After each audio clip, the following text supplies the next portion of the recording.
kibasa umaro ubabaro iteka nagendaga nemerewe n'ibyaha nihagiri kibasa umaro ubabaro ndasimu musaraba ndashima yavaziza ariko cyane cyane ndashima umwami Yesu ariko cyane cyane ndashima umwami Yesu. Turabashuhuje mwese abari kutwumva n'abazatwumva mu izina rya Yesu. Muri abantu beza b'igiciro kandi bugikundira kuri twe. Imana ibaduhera umugisha muri byose. Ni Yohana urukundo mu kiganiro Imana mu byacu kinyura kuri RTV ubwiyunge. Ikiganiro kidushishikariza guha Imana umwanya wa mbere mu byacu ikabigenga. Cyagenewe abumva ururimi rw'ikinyarwanda aho babarizwa hose. Imana ibamera umugisha kandi ibanezeze. Tudatinze reka dusome hamwe ijambo ry'Imana riboneka muri Malaki 3:19 kugeza 21. Riragira riti: dore hazabaho umunsi utwika nk'itanura ry'umuriro. Abibone bose n'inkozi z'ibibi zose bazaba ibishingwe. Maze hazaba umunsi uzabatwika bashire, ni Uwiteka Nyiringabo avuga. Ntuzabasigira umuzi cyangwa ishami. Ariko mwebweho abubaha izina ryanjye, izuba ryo gukiranuka rizabarasira rifite gukiza mu mababa yaryo. Maze muzasohoka mukinagire nk'inyana zo mu kiraro. Muzarebatira abanyabyaha hasi munsi y'ibirenge byanyu. Ku munsi nzabihusohoreraho, ni Uwiteka Nyiringabo avuga. Imana iturengere kandi idufashe. N'amagambo adukebura kandi n'amagambo aduhumuriza. Aratwereka ko hariho abantu babiri cyangwa se hariho ibyaremwe bitandukanye: abibone n'inkozi z'ibibi, n'abubaha izina ry'Uwiteka.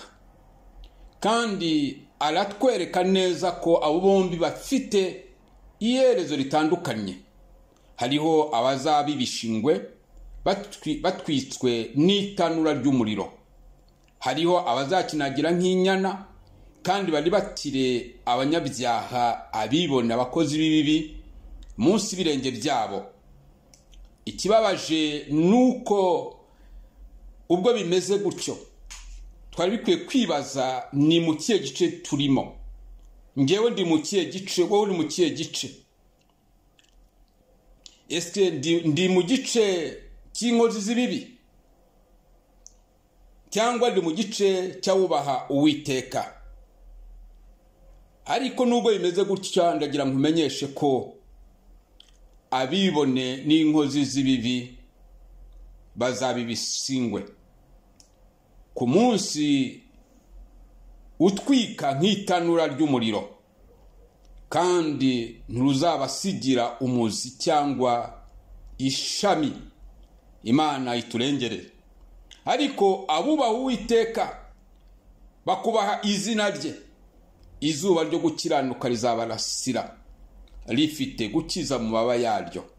Ntibazatinya ikibi icyo ari cyo cyose, kandi ngo bazasohoka bakinagire nk'inyana ziri mu biraro.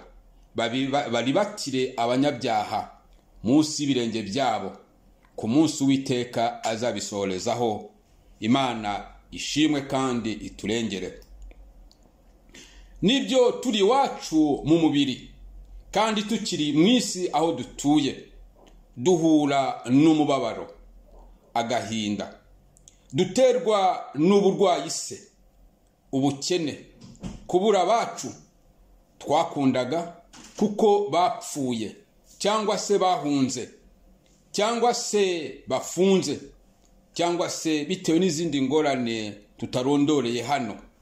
Dore ko dufashe igihe mu ntambara iyo turi mu mubiri, kandi tukaba tugituye muri iyi si iturushya, itugora kandi itwanduza.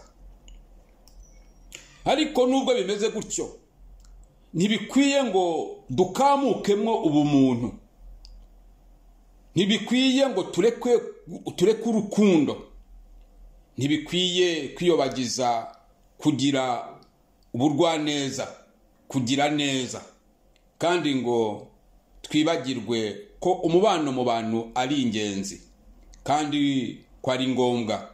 Gutyo ngo turangwe n'urukundo, turangwe n'ubworoherane ndetse no gufashanya. Ntibikwiye kureka gukora imirimo myiza yose yafasha abandi, yagirira abandi akamaro, maze bakaba mu munezero n'ibyiringiro bibabeshaho, bibakomeza mu bihe baba bagoswe n'amabi, baba bagoswe n'akaga, kubera yuko hari abanyamirimo myiza babegereye. Biteye akaga n'agahinda guhitamo kuba mu bibone, inkozi z'ibibi, kandi tuzi ko bidukururira umujinya w'Uwiteka kugeza aho afata ibyemezo byo kuduhindura ibishingwe, aduhindura ibishingwe, adutwikishije itanura ryaka umuriro, aho itazadusigira n'umuzi cyangwa se ishami, ahubwo ikadutsembaho, kuko twahisemo kuba abibone, inkozi z'ibibi, ibyigenge, indashima, abanzi b'ibyiza, abanzi b'amahoro. Ibaze nawe aho Imana yaremye umuntu imukunze, ikamuremera aho azatura, ikamugira umutware wa byose, kandi ikamuremera kumyamirimo myiza, imuremeye kugira umumaro ari ku isi, yubaka amahoro, yubaka ubukungu, yubaka amajyambere, atanga umugisha, yororoka, afasha abatishoboye, arengera abanyantege nke, yafasha impunzi, abapfakazi ndetse n'imfubyi, maze ikisubiraho, ikava mu rukundo rwayo yakunze abantu, bwatumye itanga umwana wayo w'ikinege, kugira ngo umuntu wese umwizera atarimbuka, ngo ahubwo ahabwe ubugingo buhoraho, ahubwo abeho iteka ryose. Hanyuma Imana ikisubiraho iti, ndabagira ibishingwe, kuko hazaba umunsi utwika nk'itanura ry'umuriro, abibone bose n'inkozi z'ibibi zose bakaba ibishingwe, maze habe umunsi uzabatwika bashire, ni ku Uwiteka Nyiringabo avuga, ngo ntuzabasigira n'umuzi cyangwa ishami. Urumva ko biteye ubwoba, biteye kwibaza. Ni ukuri noneho tukaba twahindukira, tugahinduka abeyo Imana ishaka, ikeneye, tukaba anyamirimo myiza, kandi mu bihe byose, kandi bafasha abandi. Imana izabidufashamo. Ariko mwebweho abubaha izina ry'Uwiteka, izuba ryo gukiranuka rizabarasira rifite gukiza mu mababa yaryo, maze muzasohoka mukinagire nk'inyana zo mu kiraro, muzaribatira abagizi ba nabi hasi, abanyabyaha munsi y'ibirenge byanyu. Ku munsi Uwiteka azabyemereraho, ni ku Uwiteka avuga. Imana yacu ishimwe kuko ikomeza isezerano ryayo, kandi ikabyibuka inshuro ibihumbi, ko umukiranutsi atazarekwa keretse abava mu masezerano nta mpamvu.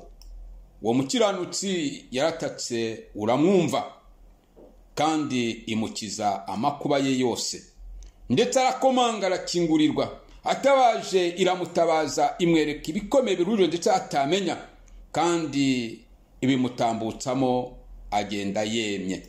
Ni nayo mpamvu ahari uri kuboneka none, aho uri kubarizwa ubu ngubu, nubwo uri munsi y'igiti irakuzi, Imana ihabwa icyubahiro. Nubwo uri mu bitabashwa irakuze, ariko hari icyo yifuza kuri wowe, ni iki ngiki.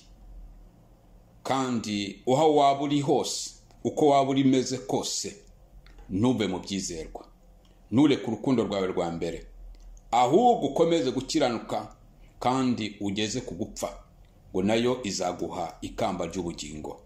Hehe n'umunsi utwika nk'itanura ry'umuriro, uzamaraho abibone bose n'inkozi z'ibibi zose, ngo bakabe bishindwe, niba ukomeje kuba maso,